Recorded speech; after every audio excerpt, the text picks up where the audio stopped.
શ્રી ગણેશાય નમઃ. નમસ્કાર શ્રોતા મિત્રો, સ્વાગત છે તમારું ફરી એકવાર આપની ભક્તિ ચેનલ ખીમજી કાચરિયામાં. સ્કંદ પુરાણના અત્યાર સુધીમાં આપણે 5 ભાગ સાંભળ્યા છે. આજે આપણે 6થો ભાગ સાંભળીશું, જેમાં આપણે સાંભળીશું પીપલાદનો જન્મ, સુવર્ચાનું પતિલોક ગમન. ઓમ નમો ભગવતે વાસુદેવાય.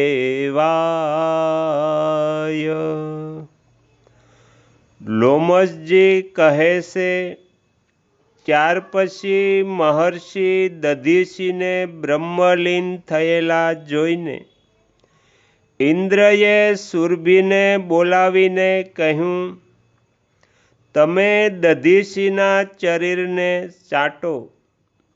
બહુ સારું કહીને સુરભીએ તુરત જ દધીચિના શરીરને ચાટવાનો આરંભ કર્યો. તેણે બધી બાજુથી ચાટીને તે શરીરને માંસરહિત કરી દીધું. પછી દેવતાઓએ તે હાડકાં લઈ લીધા અને તેમના શસ્ત્ર બનાવ્યા. તેમના પીઠના હાડકામાંથી વ્રજ બન્યું અને શિરમાંથી બ્રહ્મશિર નામે યસ્ત્ર તૈયાર કરવામાં આવ્યું.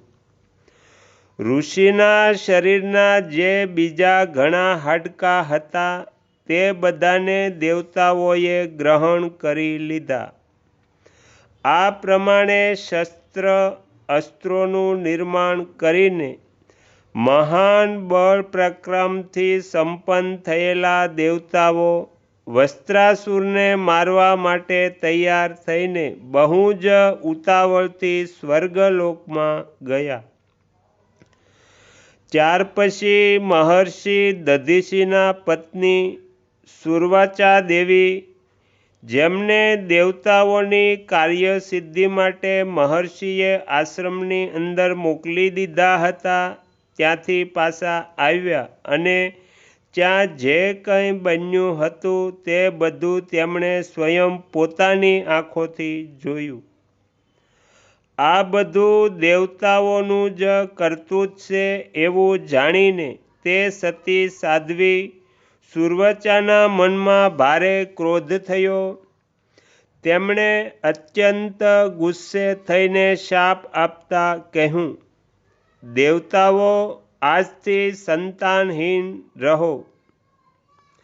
તપસ્વીની સુર્વાચાએ આ પ્રમાણે દેવતાઓને શાપ આપી દીધો.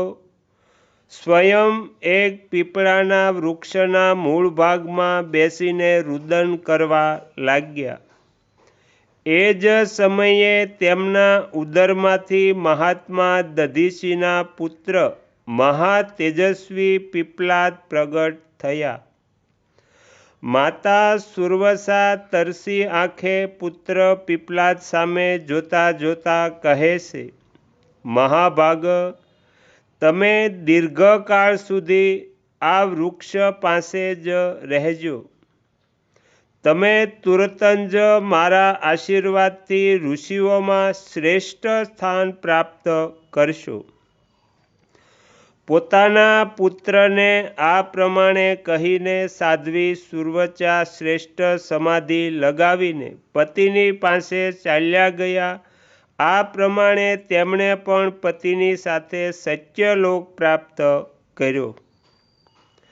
તો અહીંયા સ્કંદ પુરાણનો 6થો ભાગ આપણે સમાપ્ત કરીશું અને હવે પછીના વિડીયોમાં આપણે 7મો ભાગ સાંભળીશું. તમે તમારો કિંમતી સમય આપી એકાગ્ર ચિત્તે પ્રસન્નતાપૂર્વક સ્કંદ પુરાણ સાંભળ્યું એ બદલ હું આપ સૌનો ખૂબ ખૂબ આભાર વ્યક્ત કરું છું અને આશા પણ રાખું છું કે તમને સાંભળવું ગમ્યું હશે. જો ગમ્યું હોય તો બીજા 5 લોકોને પણ સંભળાવજો. શ્રી સદગુરુદેવની જય. આગળના વિડીયો જોવા માટે આ ચેનલને આ રીતે સબસ્ક્રાઈબ કરો અને બેલ આઇકન પર દબાવો.